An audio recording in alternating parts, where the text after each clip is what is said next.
Welcome back to Beyond the Uniform. I'm Justin Asiri, and each week I interview military veterans about their civilian career. The former CEO of Pepsi, NFL players, you name it, veterans are out there doing it, and my goal is to learn from them what they do and how they got there.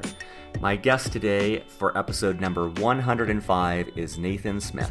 If you don't have a narrow vision of what you want so that you can focus, if you're open to everything, which is kind of the infamous line that we get from most of the people we work with, hey, I'll move anywhere and I'll do anything, and they think that makes it easier for you to help them find a job, whereas it's the exact opposite, right? What we need is for you to narrow down and focus, align with mentors who are out there, align with organizations like us, and together, we can overcome this structural divide between the all-volunteer force and a society that less and less knows what the all-volunteer force goes through.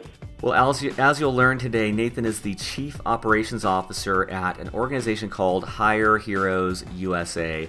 I've segmented this interview so that the first part we talk about Hire Heroes USA because it's a great and completely free organization for veterans that helps them in their transition. They pair you up with someone, you work with them one-on-one, and you work with them until you find exactly what you're looking for. So it's a lot of resources, and Nathan has worked with, they've worked with over 17,000 veterans and families over the last 8 years. So he's got a lot of great advice on things. One of the things in particular I really enjoyed is his talk about getting involved with either volunteering or in some way scratching that itch to give back and using that to build momentum for your career. It's also a great interview because Nathan talks about the stress he faced in his own transition and how that led to Hire Heroes and him giving back and helping other veterans. But it's also a great look at a COO role, a discussion about why veterans might enjoy a career in operations, as well as why they might enjoy a career in nonprofits. And he talks about how, one of the themes that comes up in these interviews is so many veterans miss that camaraderie. They miss that aspect of giving back. And I think that Nathan's onto something with seeking out that small community of a nonprofit, a cause you believe in, and getting a lot of those needs met that were met while in the military. As always, at beyondtheuniform.io, first of all, if you're not on our newsletter, definitely go there, sign up. You'll hear about episodes in advance. Second of all, you'll find show notes for this episode. So everything we discuss, there's a book recommendation he has, as well as the resources he recommends. You'll find links there and a summary of the episode as well. Lastly, thanks to our sponsor, audible.com. They're offering a free audiobook of your choice. If you go to beyondtheuniform.io/books, sign up, you get a free book. You can listen to it while you're going on the go, as you're driving around, or as you're working, or parachuting, or whatever it is you do. And Beyond the Uniform gets a little bit of money to help offset the cost of the show. So with that, let's dive in to my interview with Nathan Smith. Joining me today in Alpharetta, Georgia, is Nathan Smith. Nathan, welcome to Beyond the Uniform. Thanks for having me. So for listeners, quick background on Nathan. He is the Chief Operating Officer at Hire Heroes USA, which provides free expert career coaching and job sourcing to hundreds of transitioning U.S. military members, veterans, and military spouses each week, and over 16,000 veterans and spouses since 2007. He started out at the Virginia Military Institute, after which he served in the Marine Corps for 7 years as an infantry officer. After his transition from the Marine Corps, he started at Hire Heroes USA as a deputy director and was subsequently promoted to executive director and then most recently chief operating officer. And just for listeners, I thought we could go through today. We'll talk about Hire Heroes because I think it's applicable to pretty much every veteran. And then we'll talk about Nathan and his role as COO and how he got there for those interested in that sort of career path. So Nathan, to start off, what would you want listeners to know about Hire Heroes USA? Well, first of all, I think people need to understand that this is the best-in-class organization in the country working with either transitioning military, veterans, or military families. There are bigger organizations, but there are none that are better. And our method is to individually assign the people who come to us to one of our expert transition specialists, and then that transition specialist is with each client until that client has a great outcome. And that could look like education, it could look like a full-time job, it could look like a mix of the two, but it's always going to be tailored to the needs of the client. And that's what really sets us apart from a very busy space and competitive space. That's great. I mean, I love the thought of just having someone side by side with them and sticking with them until they achieve whatever they're looking for. And I imagine people have different ambitions when they come to you. I'm curious, if someone was on active duty, what's the process like? Like, how do they get started? How would they get involved? There's really two ways that we do it, and about 90% of what we do is virtual. What we found is that's the most cost-effective and efficient way to reach our client base, is not having brick and mortar locations everywhere, but to be virtual. That means we can equally help someone down the road in Columbus, Georgia at Fort Benning, or someone at Minot in North Dakota. But because of that, it means that the primary way that people come into our program is online. They can go to our website, www.hireheroesusa.org, click on the Veteran tab, or the Services tab, I suppose it is, and sign up online. And then there's a process that will take them through that and kind of put them in the queue to get connected to one of our transition specialists. The alternate way, particularly for the active duty population, is to work with a transition coordinator on a military installation, or they could also go to our website and look for upcoming workshops and then sign up for one of our workshops. We do about 50 or 60 per year on or near military installations. So it's either register online or sign up through a transition coordinator or online for one of our workshops. And I imagine there's quite a few listeners who are maybe further out, they're not on active duty, and maybe they might want to either support Hire Heroes USA or might wonder if there's a way that they could benefit from Hire Heroes. How does it work for someone who's maybe transitioned less recently?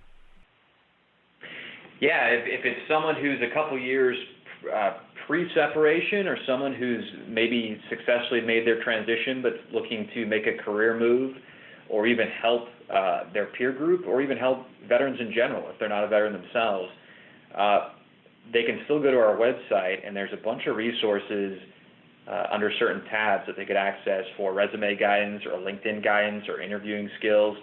We also have a really robust network of volunteers, over 600 volunteers, most of whom have reached the pinnacle of their professional career and are looking to give back.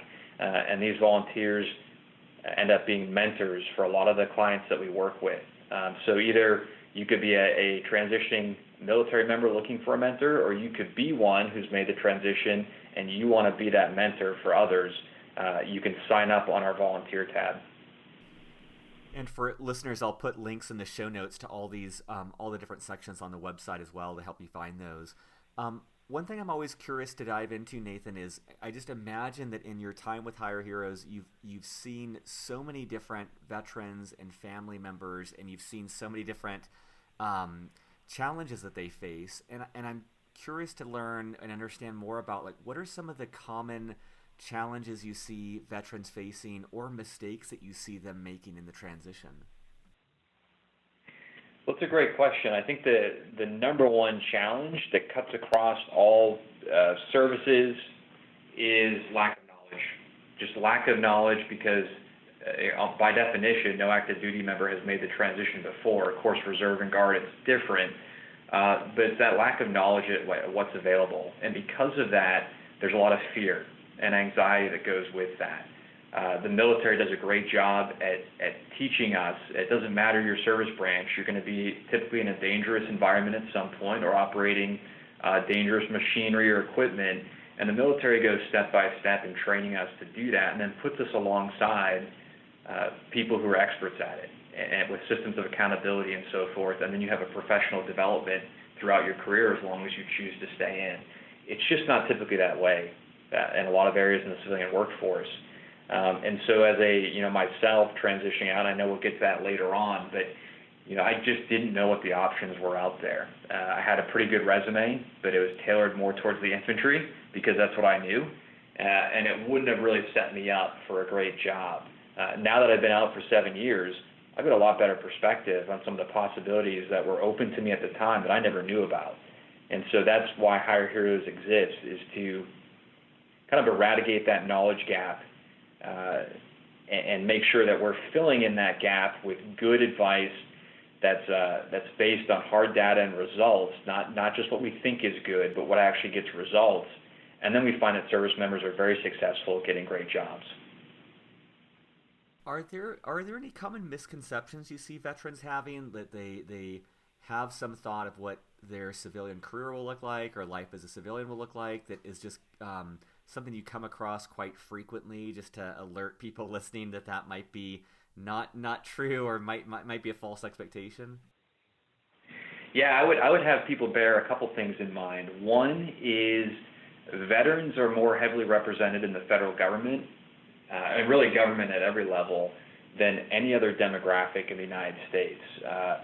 And in fact, disabled veterans are more highly represented than even regular veterans. And so there are a couple of reasons to this, or theories behind it, one of which is just a service ethos, that you would think that people who go serve in the military want to continue to serve their country, and so the federal government offers an access point to do that. There's things related to years of military service converting into years of federal service for retirement benefits and so forth.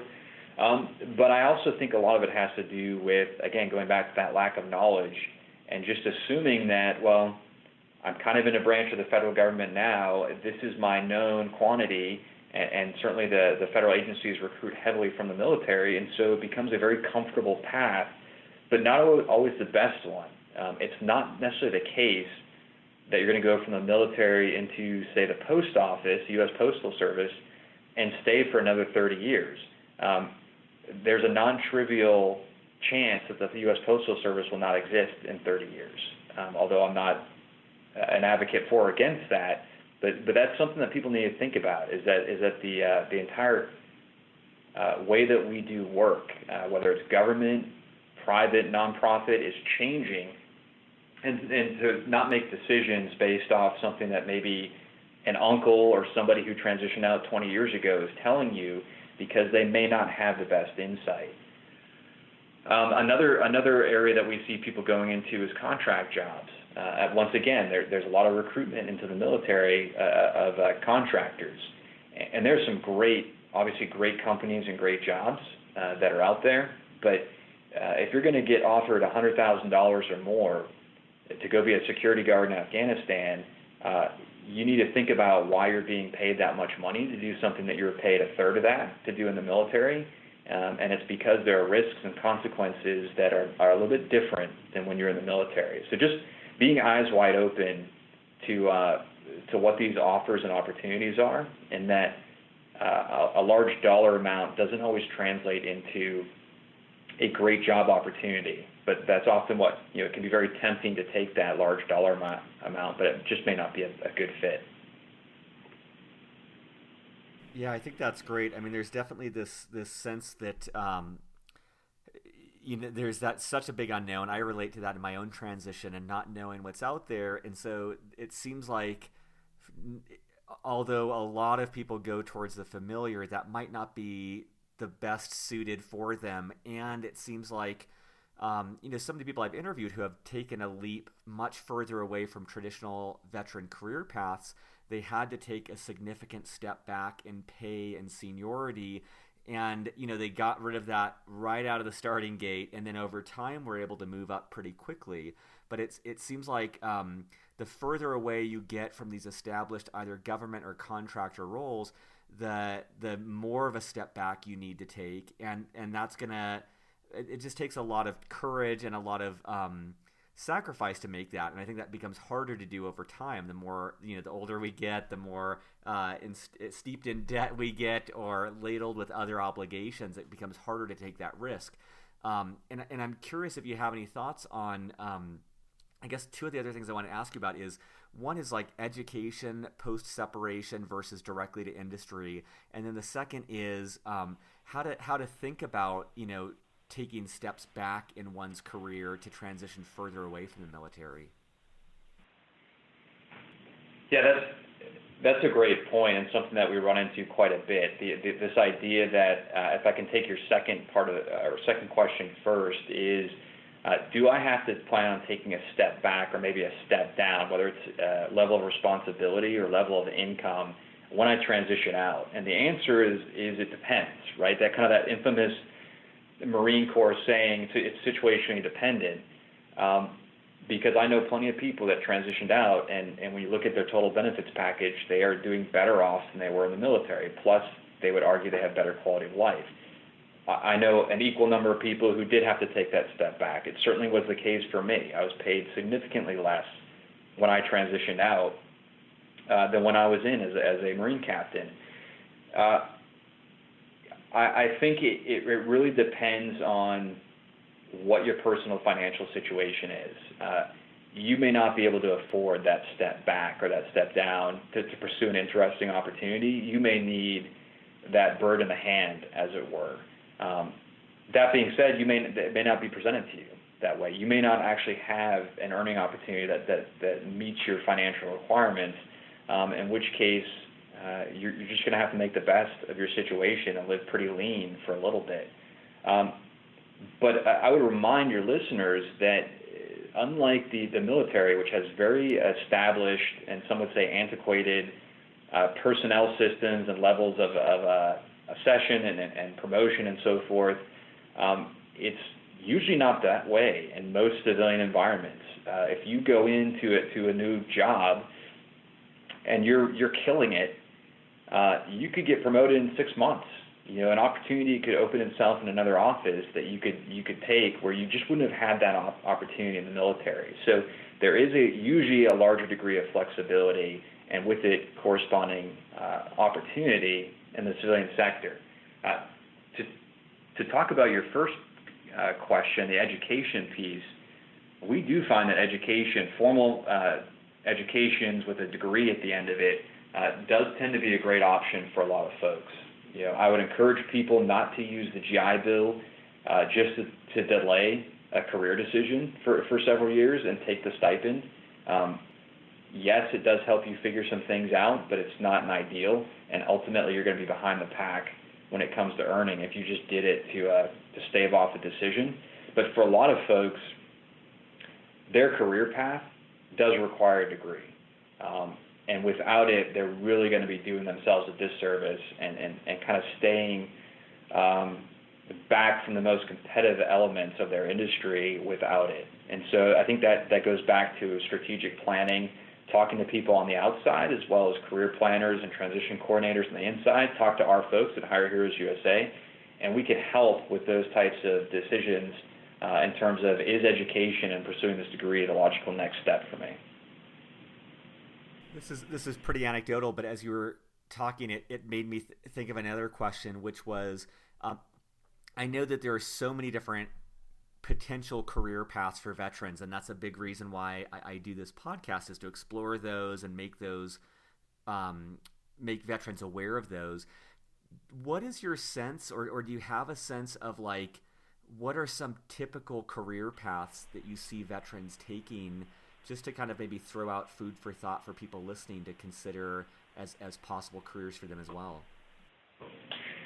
Well, at the scale that we operate, because you have to remember we helped over 15,000 people last year. So at the scale we operate, our demographics look very much like the transitioning Department of Defense population. And what that also means is we're going to be overrepresented in the federal and state governments.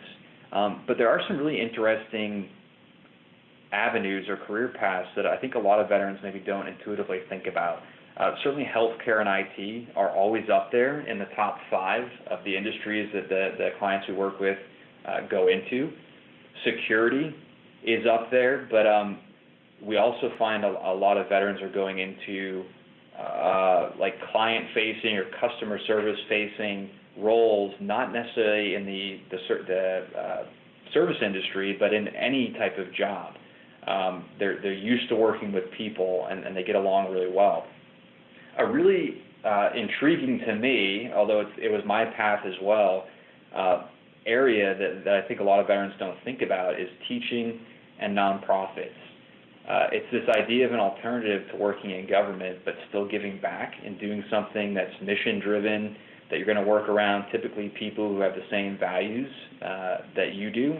And so we often see veterans that are getting hired as coaches, teachers, and nonprofit workers, or oftentimes managers and executives.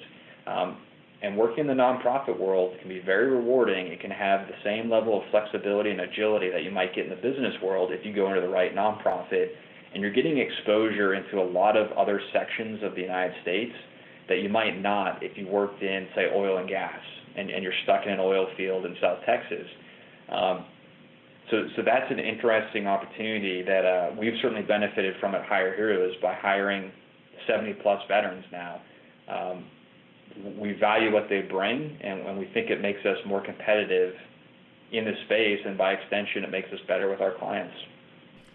That's great. I mean, it definitely strikes me that in a lot of the interviews I have with veterans, one of the trends is that they miss that aspect of service. They miss that aspect of camaraderie and connection and value and giving back, and so many of the things that it does sound like you would be able to get in teaching and nonprofits and coaching and those other fields that you mentioned.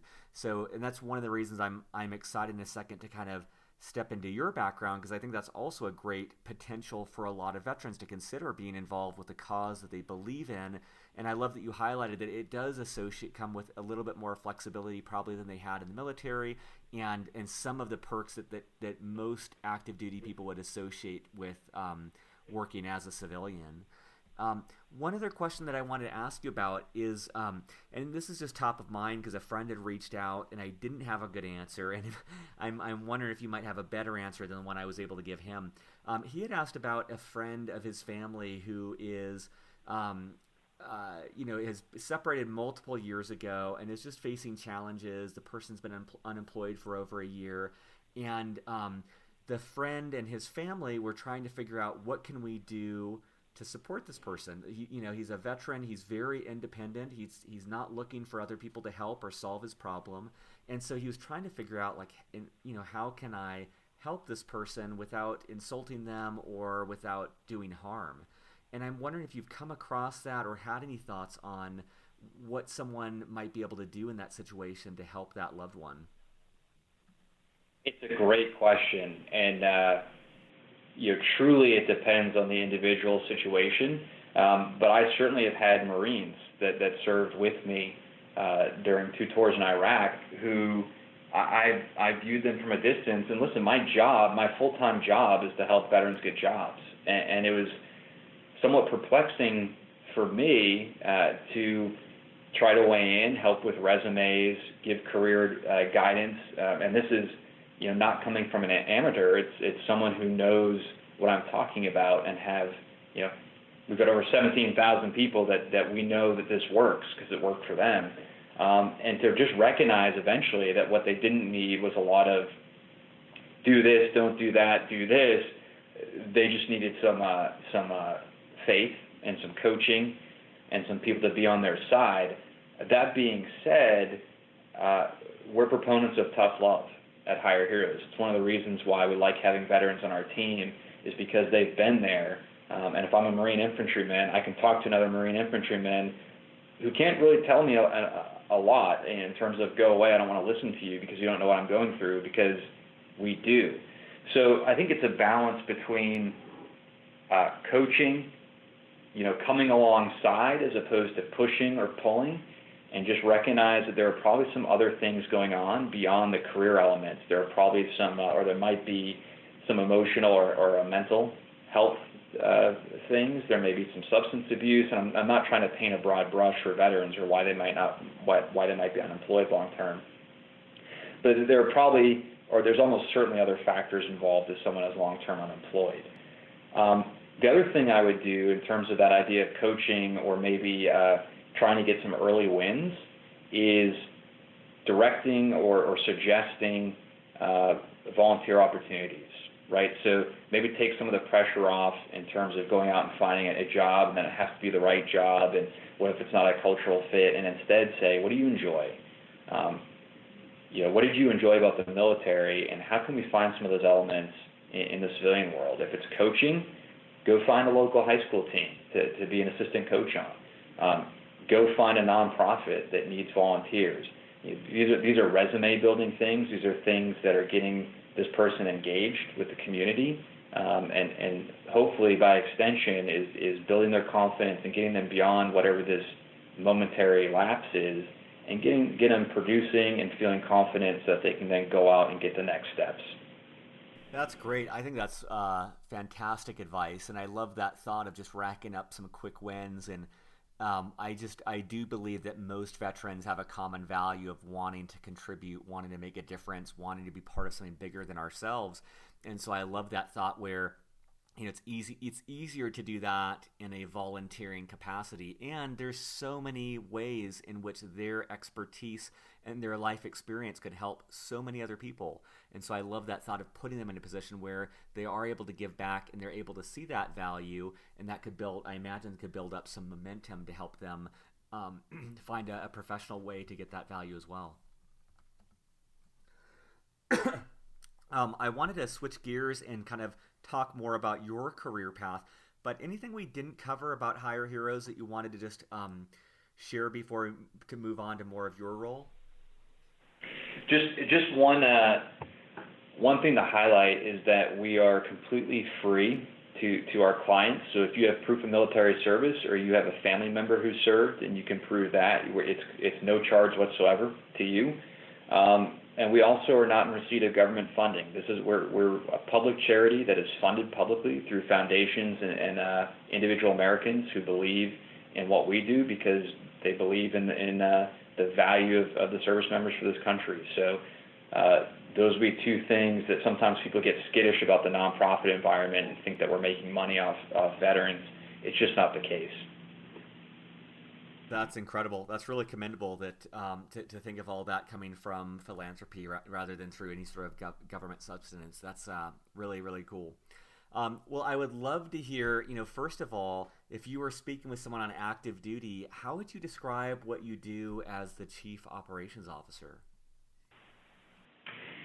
Yeah, as the COO, I allocate scarce resources to accomplish our mission, is the best way I could say it. And what does that look like on a day-to-day basis? If you were to pick maybe like a typical day, what does that translate to in terms of when you get in the office and the types of things that you're doing until you leave? Fortunately, a lot of what I do is basic bread and butter leadership. It's one of the things that the Marine Corps trained me to do very well, and it's something I enjoy doing and feel I'm reasonably good at it.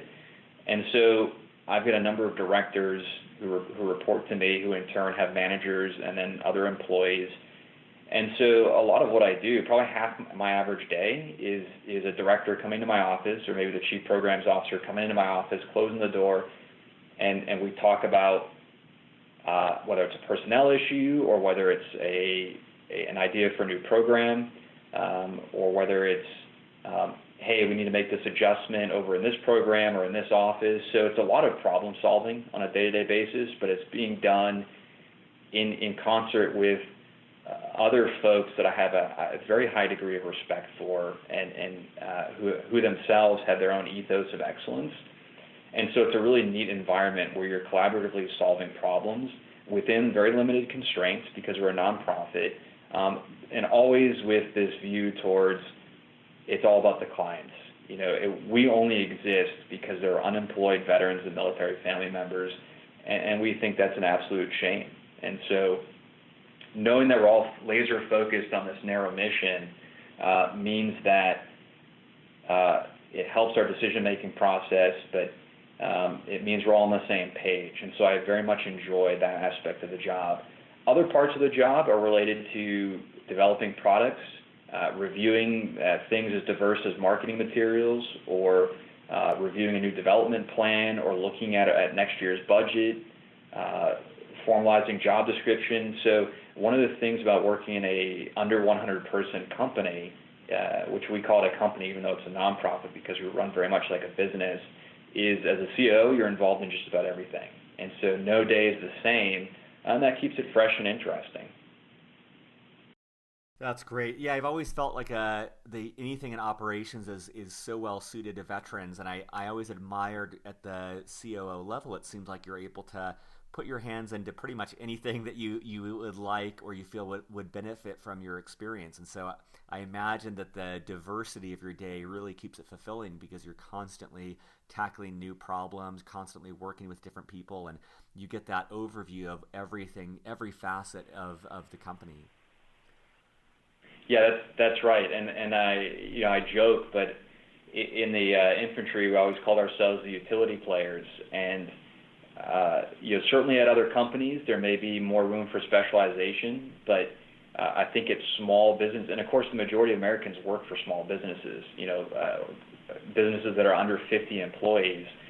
I think you can maximize the potential of a guy who is in the infantry because it had less to do with I was trained to do this, and instead it's a mentality and a way of thinking.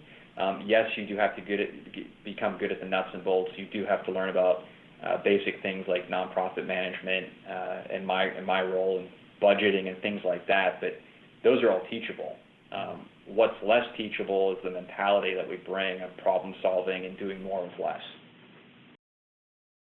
And let's back up to when you were on active duty in the Marine Corps. How did you make that decision to leave the Marine Corps? There are a number of factors at play. I did my initial 4 years, and at the very tail end of that 4 years, I was coming off extremely difficult deployment to the Habaniya area in Iraq. So this was summer of 2006 to about January of 2007. We were averaging about one Marine or sailor killed every 2 weeks. And at that point in time, I really felt that the war was going to be lost. Happily it changed. The surge, we were just on the very cusp of the surge. That did change things around. But I guess the point is, I had some really difficult experiences during 2 combat tours in Iraq. And at that time, I really felt like I was not going to do a full career. But I also knew I really didn't have anything set up in terms of what I wanted to do next as a civilian job. And so I signed on for 3 more years to do security forces out by Seattle at a naval base. I was still around infantry and Marines doing what I love to do, which was lead them in service to the nation. And I felt like that would give me time to think about what was next. During those 3 years, I actually did not find my wife or a job, which were the 2 things I kind of had as goals during that last duty station. And I didn't find either, but what I did was stay in contact with Brian Stan, who's the current president and CEO of Hire Heroes USA, but we served together in 3rd Battalion, 2nd Marines. And so I just asked him, as someone who was already out, hey, what's out there? What should I look to do? And that's when he told me about Hire Heroes and brought me on. But yeah, there are a number of reasons I got out, mostly related to post-traumatic stress and not feeling like I necessarily wanted to take a company to Afghanistan. I had a little bit of doubt whether I'd be able to do that multitasking.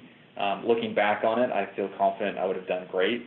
But that was a question at the time, and I wanted to make sure that I didn't put myself in a situation of leading a couple hundred Marines in an environment that I questioned my abilities.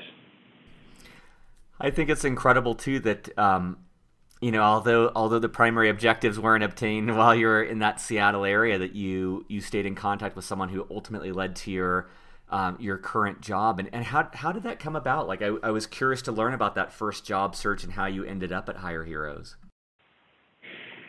Yeah, it was a really stressful year. I mean, like so many service members that I've met, even though I knew or intended to get out at the end of that 3 years, and I had a very set date, as all of us do with the military, I didn't plan very well against it. I threw myself into my current role, leading Marines, and some of it was just a little bit of fear-based and not knowing what I should do. Nobody put a path in front of me that said, if you do this, this, and this, you'll get a great job, and so I didn't do this, this, and this. And I just kind of waited for something to come up, and it was a really, really ineffective way to move towards transition. Again, about a year out, I connected with Brian, was really starting to stress. In fact, I lost about 10 pounds during my last year in the Marine Corps, and this was with no change in diet or exercise. I was working out the same amount I always did. Couldn't figure it out, thought I had some weird wasting disease, and then went to the docs, actually, on the naval base and had them do a blood test and all that stuff, and finally one of them came to me and said, "Hey, sir, is there anything you might be worried about?" And I said, "No, absolutely not," right? Typical infantry officer answer. And when I thought about it, I was like, yeah, absolutely. I'm worried about my transition. I didn't know what was next. And for someone who'd always been goal-oriented and fixed on this next, whatever it was going to be, not knowing what my transition was going to look like was really nerve-wracking. And that's when I started reaching out to folks on the outside, family members, relatives, friends, fellow Marines who had transitioned out, sent them my resume. They gave great feedback on it, pretty harsh feedback, I would say, but it was very direct in what I needed. And that's where Brian came into play. And honestly, without his job offer, I think I had one job offer within the government on the base I was at, but that was it. I mean, I had two choices for getting out. And I went with the one that I knew and trusted Brian, and I thought the mission was inspiring, and I was going to be able to continue to lead. And that's why I made that decision. That's great. I mean, I think you hit the nail on the head, and I appreciate the candor in your discussion on that of just how stressful this really is. I don't think, this is the 105th interview. I don't think that there's a single person I've interviewed that hasn't experienced that same stress and that uncertainty of it is a major change. And I think a lot of people discount how big of a transition it is from military to civilian, and just having that constantly weighing on you of wondering what you're going to do next. It's a lot of stress. I'm wondering, now that you're in the world of nonprofits, and as well as in the COO role, what are some signs for someone listening that they might really enjoy life in a nonprofit, or they might really like a career in operations? I think it's I was fortunate to be able to do both. And of course, there are plenty of operational roles outside of nonprofits, and there are plenty of roles within a nonprofit that are non-operational. So if I could parse out the two, in terms of COO, unless if you're planning on going into a mid or large company, they're not going to hire a sergeant coming out as COO. They're not going to hire me as COO, even with 7 years experience on the outside. So you need to know what your professional experience is and how that marries up with the skills and responsibilities at different levels. For me, it was a perfect fit coming into, at the time, a 7-person nonprofit with a CEO I believed in, and then we were able to grow it to just over 90 full-time employees over 7 years. And so I was able to grow as we grew as an organization. That being said, I think most people in the military, particularly anybody who's a company-grade officer or staff NCO, you're going to have the leadership. That is something that the military does very, very well.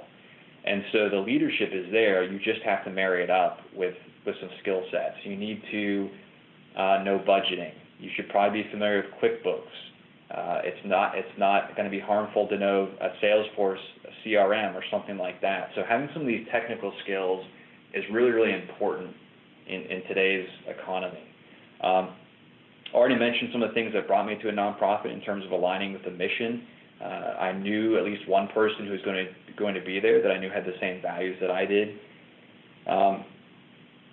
Nonprofits are designed to fill in the gap between the government and business. And so that's something that's very appealing to me, because I don't believe that government is a solution. I believe government has a narrow focus, or it should. And so this idea that you could be agile, be flexible, innovate, do all the things that tech companies are doing and that the best companies are doing today, but you could apply that to a nonprofit, was really, really appealing to me. Quantifying people dealing with people, measuring it, improving it. If you're a person who likes solving problems, doing more with less, taking scarce resources and making them stretch as far as they can to get great outcomes for people, nonprofit's going to be a good place for you to work. That's a great description. I love that thought of the a lot of the things that draw people to startups, and then realizing that you can have that within the nonprofit world, and the benefit of knowing that you're having a fantastic impact on people who deserve it. You talked a little bit about QuickBooks and budgeting and Salesforce.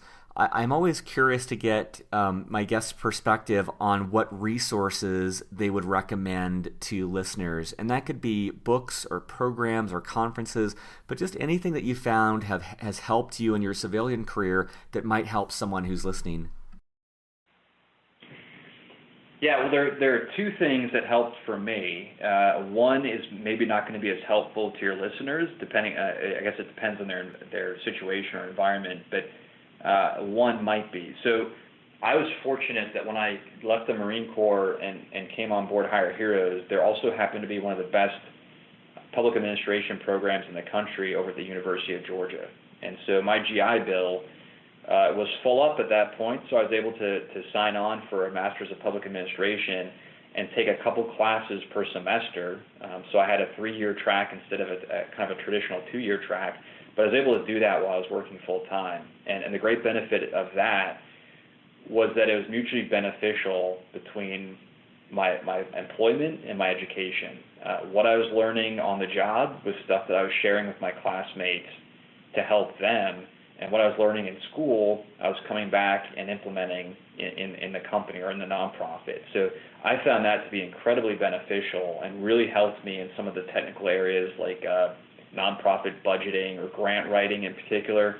These were things that you can read books on, but it was just, I felt more comfortable being taught it formally in school. It made it seem to me like it was probably the right answer.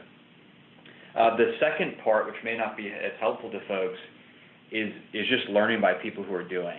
So I just buried my head or put my head down and buried myself in some of these things like QuickBooks, budgeting, and had people around me who were a notch or two above me. And so some of it was us figuring it out together. But what I found was none of this stuff is very complex. There are certainly things out there like the financial industry and engineering and other fields that do have a lot of complexity to them. But a lot of nonprofits and even for-profits, all you need to do is be willing to learn and have the humility to realize that you don't know it all, but you can learn almost anything in 2 weeks. And so that was the mentality I brought here was, okay, I don't know how to do this. It's a pretty important part of this company, and for me to be able to oversee this effectively, I need to have a working knowledge of it. Let me just talk to the person who's expert at it and get smart on it. That's great. I mean, I love the thought of the education alongside work and just being able to benefit the student body with your experience, but also being able to directly apply what you're learning to your job. I think that would have helped me get a lot more out of my MBA, is like literally having something that I could apply it to and making it more practical rather than theoretical. And I love the twin characteristics you had of humility and just kind of a willingness to learn and realize that nothing's going to be necessarily rocket science, but it's about being honest that you don't know something, and surrounding yourself with people who do, and just really bearing down and gritting down to learn it. So I love that thought of approaching problems in that way. I always like to leave the last question open-ended, which is, we've talked about Hire Heroes USA, we've talked about your own career path, but what else would you want for veteran and recently transitioned veterans listening to know, or what final words of wisdom would you have for them? Yeah, no, I appreciate that. I think, and I want to keep this relatively short to be respectful of your time and theirs, but I think one of the things to know is I would recommend to everybody a book that is co-authored by General Mattis, now Secretary of Defense Mattis, called Warriors and Citizens. The reason I recommend this, there's a lot of research in it, but the premise is there a gap or a divide between our military and the civilian society that needs that military? And so there's some really fascinating insights in this book. But the reason I bring it up is because there are structural challenges related to transition. It's not just companies don't appreciate the military. It's not just, hey, you're in the Army in Afghanistan and you don't know what's out there. there are a lot more structural elements to this that aren't going to be solved by the government transition programs or even nonprofits like Hire Heroes USA. To me, this always comes back to the individual transitioning service member. There are plenty of resources out there. There are plenty of people that are on your side. But if you don't have a narrow vision of what you want so that you can focus, if you're open to everything, which is kind of the infamous line that we get from most of the people we work with, hey, I'll move anywhere and I'll do anything, and they think that makes it easier for you to help them find a job, whereas it's the exact opposite, right? What we need is for you to narrow down and focus, align with mentors who are out there, align with organizations like us, and together, we can overcome this structural divide between the all-volunteer force and a society that less and less knows what the all-volunteer force goes through. And so rather than being bitter or angry or shaking our fist at the government, we just say, this is a reality. And so we can have a positive attitude about it, knowing that it's a reality, and then identify that it's a challenge, but it's not a 100% barrier. And then, like everybody in the military, we overcome challenges. So just knowing what kind of the why behind it, it's not that we're inferior as veterans. It's nothing like that. It's just this is a reality. And so how do you overcome it? Well, there's probably tools and ways that I can go about thinking about this that will help me achieve and overcome.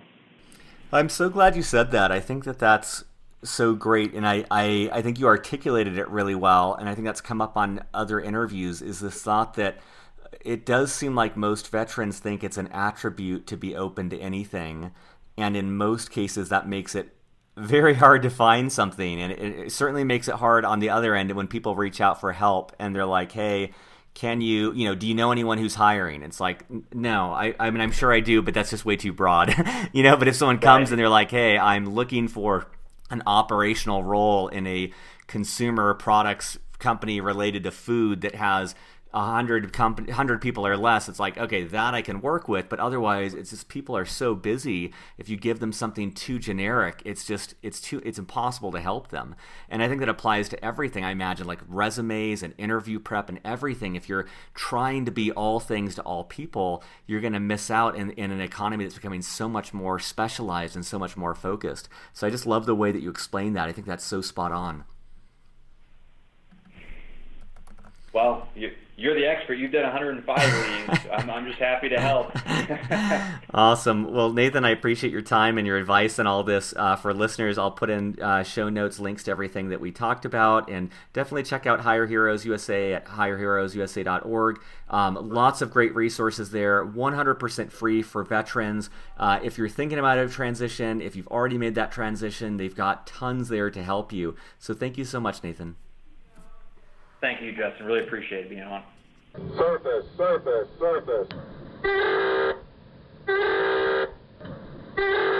All right, thanks for listening. I hope you had a great 4th of July weekend.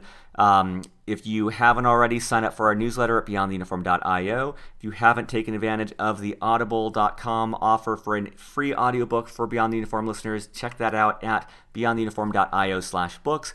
And if you have a little bit of extra time this week and you can give us a great rating on iTunes, that'll help get the word out about what we're doing. Thanks, and I'll be back next week with more interviews with our veterans about their civilian career.